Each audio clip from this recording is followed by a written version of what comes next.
Welcome into Vandy on SI. I'm Joey Dwyer. He's Graham Bacco.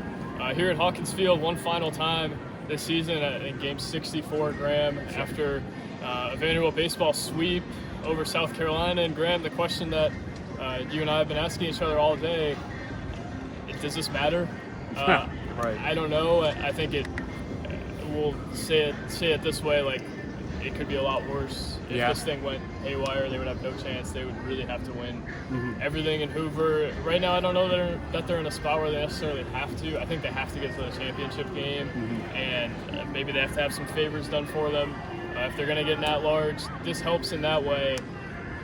I will say I'm not convinced that even gets them in at this point.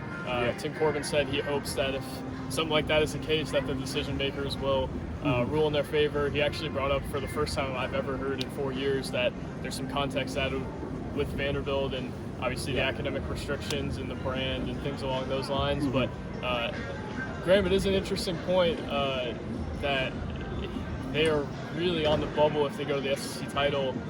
Again, though, like, this could be completely meaningless if it doesn't get to that point.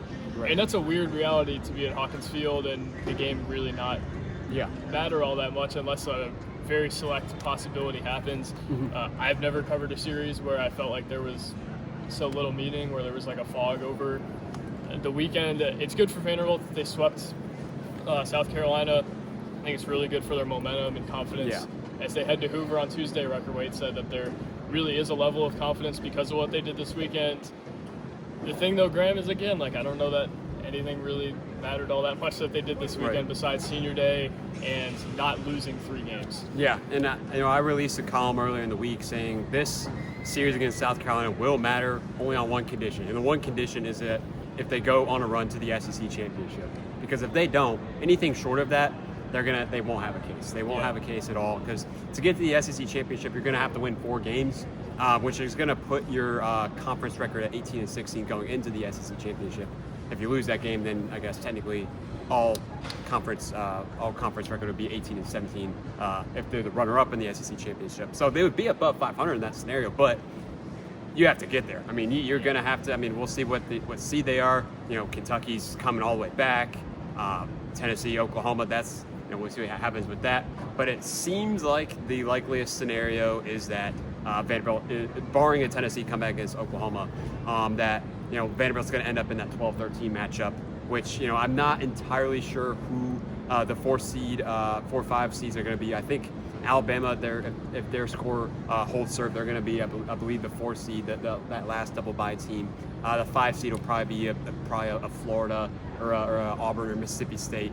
I believe, in that conversation. So you're going to have to take on probably Kentucky and then maybe a Florida or an Auburn type of team. It could be worse. It could be worse. Especially in Game 1. Correct. Yeah, I do think the Kentucky matchup is a favorable one. I think, when you look back on the series, I mean, that was a great performance that Fennell put on that, just so happened to be, the walk-off grand slam that Tyler Baird gave up, which they're 1 or 2 strikes away from getting out of anyway. So, I mean, I really think that favorably, the matchup-wise, they should beat Kentucky in that.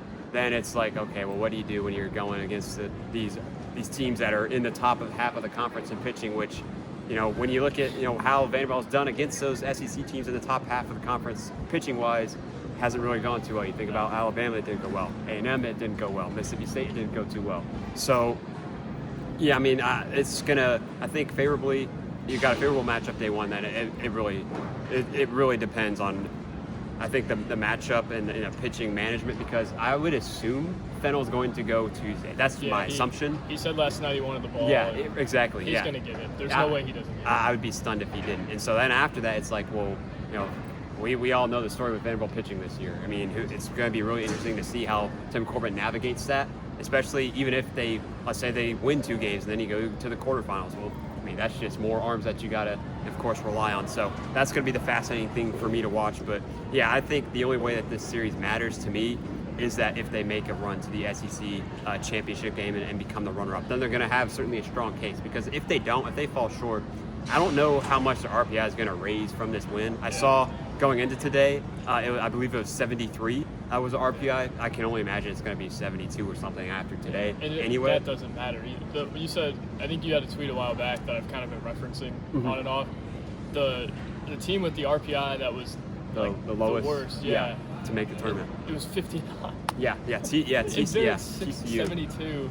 Yep. And that's what leads me to say, like, we don't want to be too negative considering they just swept the team, right? Right. But also it's like, you got to be real. You got to be real. Like, I don't know that that's going to move the needle all that much. It certainly helps the win total. But again, like, you'd think 15 wins is going to get them in the picture. That's not the case for them. Right. Because of the RPI. It's just not realistic that this was a series that is going to get them an at-large bid.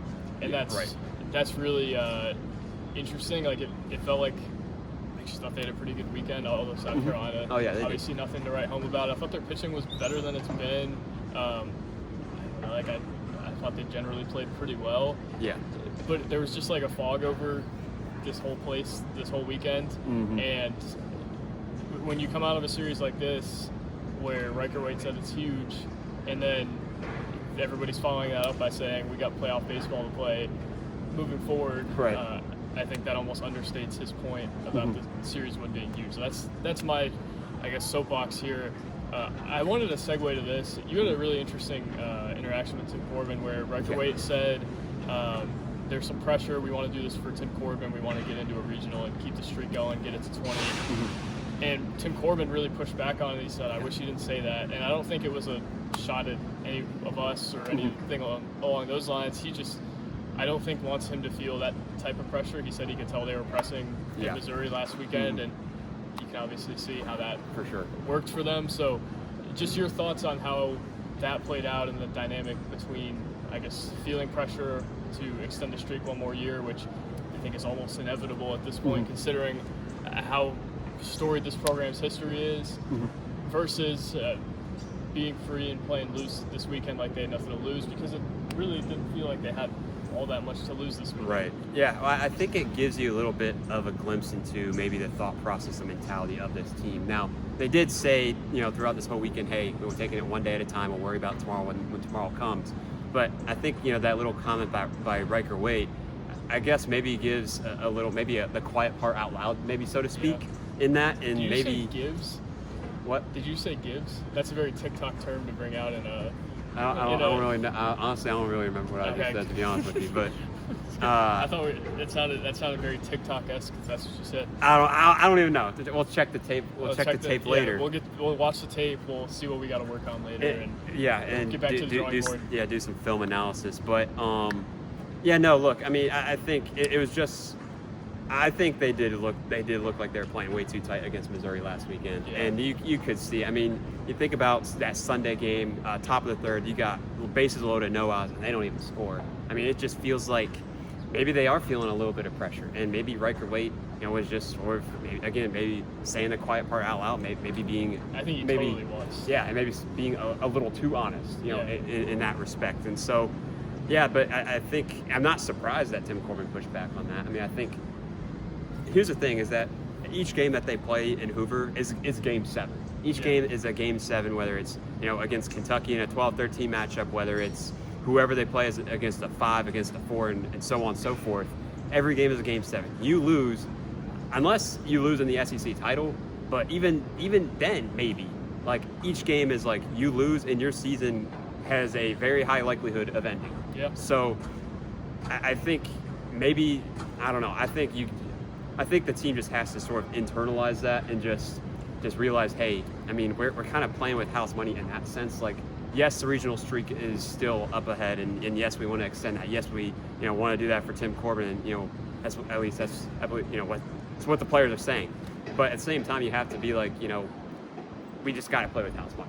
Like, we can't just worry about the next day and how many games we have to win, because at the end of the day, you don't know what the committee is ultimately thinking. Yeah. I mean, for all we can know, I mean, obviously, we don't get this feeling. I don't think this is a likelihood. But for all we can know, it's possible. Maybe the committee values Vanderbilt a little higher, like if they were to win 2 games and get to the quarterfinals of the SEC tournament, the semifinals of Hoover. What, 16 league wins at that point? And, right.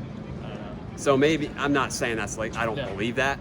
But you just never know what's going on behind the scenes is my point. So I just think you just got to, again, just play with house money, not really worry about the regional streak, just kind of let that take care of yourself based on the results.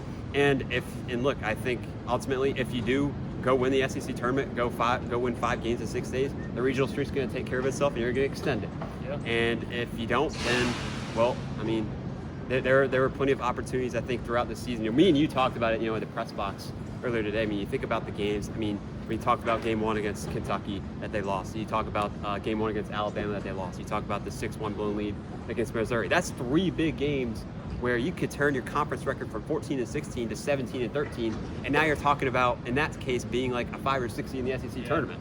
So, like, you think about those 3 games just stick out, and you're not even talking about bubble. You're talking about, like, they're going, maybe not hosting a regional or anything like that, but they're going to be a tournament team in that case. Obviously, those games did not go the Vanderbilt's way, and now we're having this conversation. Yeah, it's a heck of a conversation to have. I don't know, like, it's a weird thought, but they had the organist play the national anthem today, and it's no disrespect to him, he did a great job, but it almost felt like we were preceding a funeral there. And if they lose one more game, that's what it's going to be. Like, it's going to be over, and this will go down as one of the more historically unsuccessful Vanderbilt baseball teams in recent memory, which is just, it's crazy to think about, Graham. And you're looking at a team right now who I think this weekend had a glimpse of joy and exuberance, and then from now on is fighting for its life, fighting to not be the most historically unsuccessful Vanderbilt baseball team of the last 20 years. And I couldn't help but feel that there was some eeriness in the building this weekend.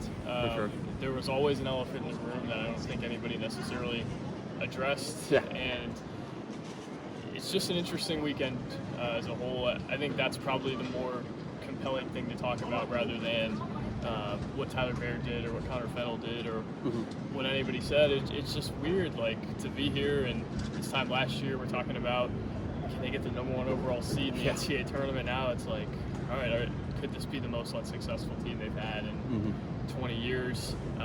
Does a series even matter? Like, those are big questions that I don't think we can necessarily gloss over. Hoover, Tuesday afternoon, maybe Tuesday night, that's where Game 7 starts, as you said.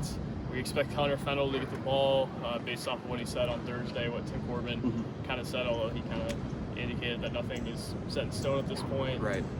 Man, normally we go to Hoover and put our feet up on the berm a little bit before the games and all that, but this is the most important week Vanderbilt's had in Hoover in a while. It's got to go back-to-back and win the whole thing, which is difficult, especially with its pitching situation. Does seem to have some confidence they can do it based off of what it's done in the past in Hoover, but man, it's crazy to think we've gotten here, especially considering the last time we sat here and did one of these after a home Vanderbilt series. We're talking about you just got to sweep Missouri and probably got a chance. Obviously, that didn't happen, and now we're here talking about a sweep, which we said would mean a lot a few weeks ago. Maybe not being all that big of a deal. For Vandy on SI, I'm Joey Dwyer.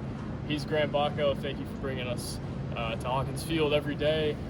It's a good year. I think we're proud of our coverage. A few nice features on the site. Go read those. We'll have some stories this afternoon about kind of what we talked about. We'll go deeper into it there. So you want to read those at the site. But for now, thank you guys for watching. God bless. Subscribe to the channel.